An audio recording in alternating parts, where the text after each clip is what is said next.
그 대통령 탄핵 이후에 이제 거리 상태에서 여야가 없는 상황이었는데 그렇기 때문에 의석수가 많았던 민주당이 사실상 의회를 주도해 왔고 여러 가지 법안들도 발의하고 예고도 했는데 이제 미래를 좀 보도록 하죠. 이 뭐 추후 조사를 뒤집기는 이제 어려운 상황이니까 민주당에서 대통령이 나오면은 여대 야소로 바뀌는 거잖아요. 네. 그렇죠? 어떤 네. 미래가 예상됩니까?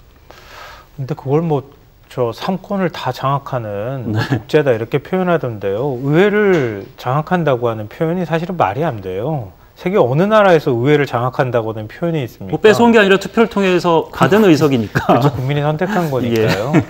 근데 우리가 이제 헌법상 규정되어 있는 것이 대통령 중심제 국가이기 때문에 대통령도 국민이 주권자인 국민이 선출하고요.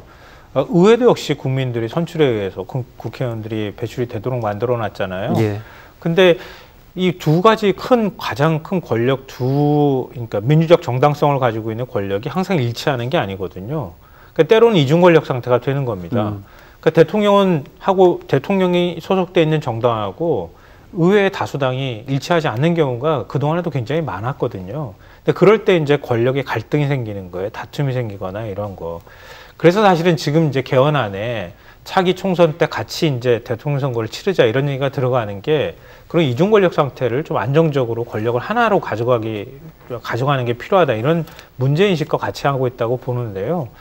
근데 저는 민주당이 일단은 내세우고 있는 것처럼 국민들이 굉장히 그동안에 불안해했던 내란 종식에 관한 이런 부분을 좀 빨리 국민들이 좀 정리를 해줬으면 하는 바람들을 가지게 될 거라고 봐요.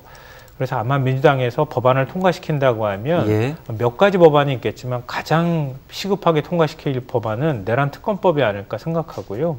그다음에 경제 문제에 대해서 이재명 후보가 제일 먼저 다루겠다고 얘기를 했던 것처럼 아마 추경안 처리나 이런 것들에 대해서 속도감 있게 진행할 수 있지 않을까 싶습니다.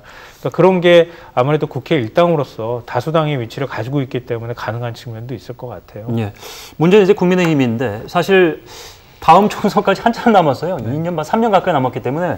근데 이제 할 수 있는 게 과연 무엇이 있을 것인가. 당의 존립도 이제 위태로울 테고, 당명을 그대로 갖고 가지. 뭐 여러 가지가 있습니다. 어떻게 흘러갈지. 뭐 대선 결과 이대로 나타나게 된다면 생각보다 이제 국민의힘에서 갈등이 굉장히 커질 가능성이 크고요.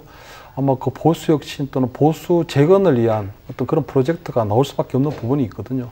단지 저는 좀 염려스러운 부분은 지금 아마 이번에 이렇게 대선이 패배가 된다면 국민의힘 같은 경우는 보수 거의 춘추전국 시대가 열린다고 봐야 되거든요. 왜냐하면 지금 보수의 그러니까 국민의힘에 뚜렷한 구심점이 없어지는 상태가 되는 겁니다. 그러니까 윤석열 전 대통령은 이미 탈당을 했고 그 다음에 지금 예를 들어 윤석열 전 대통령이 탈당했기 때문에 친윤계가 지금 주류라고는 하지만 숫자만 많을 뿐이지 국민의힘이라든가 아니면 보수 진영 전체를 리드할 수 있는 보수의 지도자는 없는 상태거든요.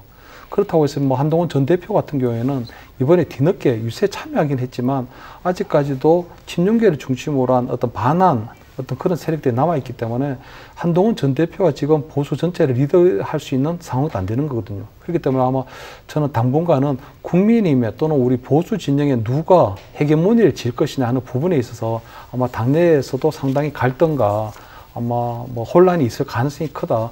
그렇기 때문에 아마 뭐 대선 패배가 이대로 굳어지게 된다면 아마 당에서도 아마 새로운 비대위를 설치해서 보수 혁신이라든가 보수 재건 프로젝트를 얘기할 텐데 그 과정이 그렇게 순탄치만은 않을 가능성이 크다. 거기다 저는 좀 하나 염려스러운 부분이 박근혜 전 대통령이 생각보다 정치적 칩거를 깨고 지금 공개 행보를 했기 때문에 아마 본인이 그때 사면 이후에 정치의 칩거 상태에 들어가고 앞으로 정치를 하지 않을 것처럼 했지만 정치적 명예 회복을 위한 어떤 정치 재개를 할 수 있는 그런 신호탄일 가능성도 있어서 그런 부분들도 상당히 좀 중요한 포인트가 될 수도 있겠다 이런 생각이 듭니다.